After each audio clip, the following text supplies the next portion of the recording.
चाहे शरीर का एक एक टुकड़ा टुकड़ा कर दो, जिसने देश के बंटवारे करा दिया, जिसने क्या पूछते हो हाल मेरे कारोबार का, अंधों के शहर में आईने बेच रहा हूँ। और भाजपा भी विपक्ष का जो रोल अदा करना चाहिए, नहीं सहेगा राजस्थान, और आपके बुलावे पर भी कोई आ नहीं रहा। इस कम समय के अंदर तीसरा मोर्चा जो है संगठित हो पाएगा? राष्ट्रीय लोकतांत्रिक पार्टी होती है तो गांव डाणी में वो भी अच्छा नहीं। तो ये हमारे यहाँ एक कहावत रही है, बाढ़ में किसी के दुश्मन के जाके पेशाब कर दो तो उससे कोई बैर नहीं निकलता। यहाँ एक परंपरा है कि बेटा बेटी होने के बाद में छत के ऊपर चढ़ के थाली। दोस्तों, चुनाव आ गए हैं, राजनीतिक पार्टियों में उठापटक शुरू हो गई हैं और देवी सिंह जी भाटी हैं, वो एक ऐलान कर चुके हैं।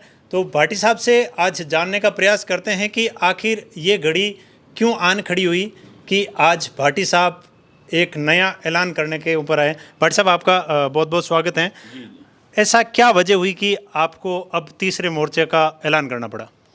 मैं काफ़ी समय से ये महसूस कर रहा था, लोग पूछ रहे थे क्या कर रहे हो, तो मैंने कहा क्या पूछते हो हाल मेरे कारोबार का, क्या पूछते हो हाल मेरे कारोबार का, अंधों के शहर में आईने बेच रहा हूँ।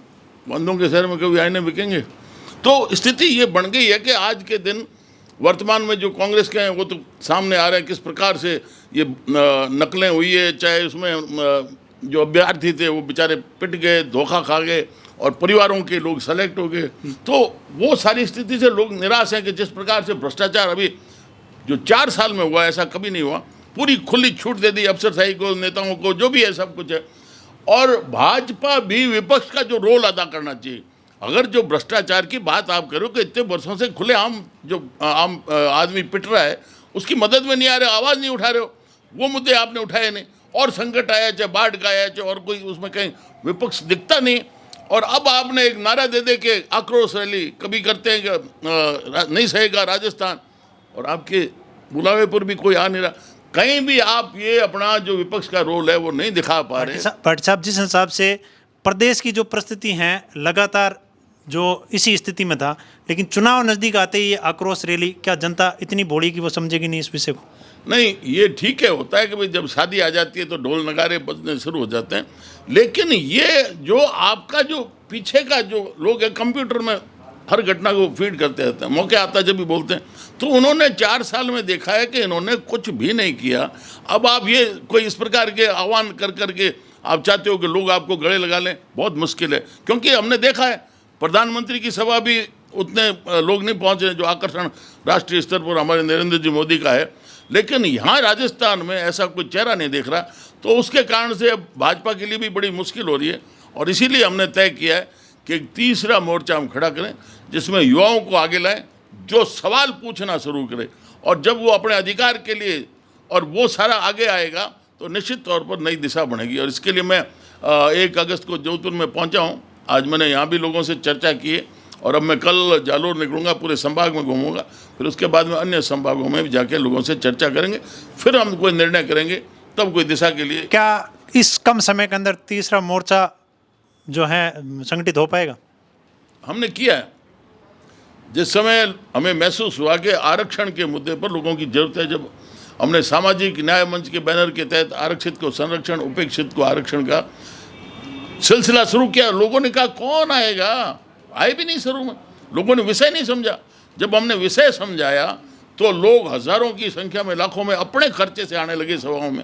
तो ये समय जरूर कम है, पर अगर लोगों को लगे, जैसे हमने एक उदाहरण है, मैं इतना लंबे तो आपका इंटरव्यू चलेगा नहीं, लेकिन हमारे बीकानेर शहर के अंदर 23,000 बीघों में गौचर है, चारागाह जिसमें, तो वहाँ पर हमने तय किया कि भाई शहर के अंदर आ गए तो यहाँ अतिक्रमण होने शुरू हो गए। तो हमने तय किया कि इसकी 4 दीवारी बना दें। तो हमें लंबी 40 किलोमीटर बनानी, पर 14 किलोमीटर के लिए लोगों ने इतना सहयोग किया आर्थिक रूप से, 1 लाख से लेके 50,000 से लेके 2 लाख, 51 लाख, 25 लाख। तो ये जहाँ लोगों को विश्वास दिखता है वहाँ लोग आते हैं, वहाँ लोग चंदा भी देते हैं, सहयोग भी करते हैं। तो हमें विश्वास है हम ऐसी छवि के भी जो आगे लीडरशिप तैयार करना चाहते हैं जिसके कहीं भी कोई लोग उंगली नहीं उठाएं, साफ छवि हो, ईमानदार हो, डेडिकेशन हो, और मन में पीड़ा हो कुछ करके बताने की। देवी सिंह जी, जिस हिसाब से आप बोल रहे हो कि तीसरा मोर्चा, आपने पूर्व में जब भैरू सिंह जी की सरकार गिर रही, ऐसी परिस्थिति आ गई तो यहाँ पर राजेंद्र सिंह जी राठौड़ हो, उनको कहीं ना कहीं दूसरे नंबर पे आज के दिन भाजपा के जो लोग हैं वो मानते हैं कि मुख्यमंत्री पद के दावेदार हो सकता है उनको मौका मिल जाए। तो ऐसी परिस्थिति आ गई तो आप क्या करोगे? नहीं नहीं, ऐसा जो भी है, हम तो बीजेपी में है नहीं।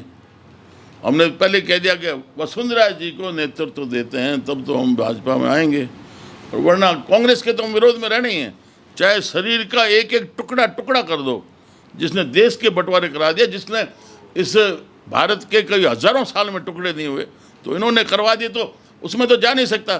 तो मैं कांग्रेस के विरोध में रहना हूँ, तो उसमें अगर भारतीय जनता पार्टी में नेतृत्व उनको देंगे तो उनके साथ रहूँगा, नहीं तो तीसरे मोर्चे से नई दिशा देने का हमने हर समय प्रयास किया है, और इस दफे भी कहीं जातीय समीकरण होता है तो राजनेता दब जाते हैं, ऐसी परिस्थिति आई तो? ना ना, राजनीतिक भाई देखिए, हमने उस समय भी आरक्षण का मुद्दा 36 कौम के लिए उठाया था।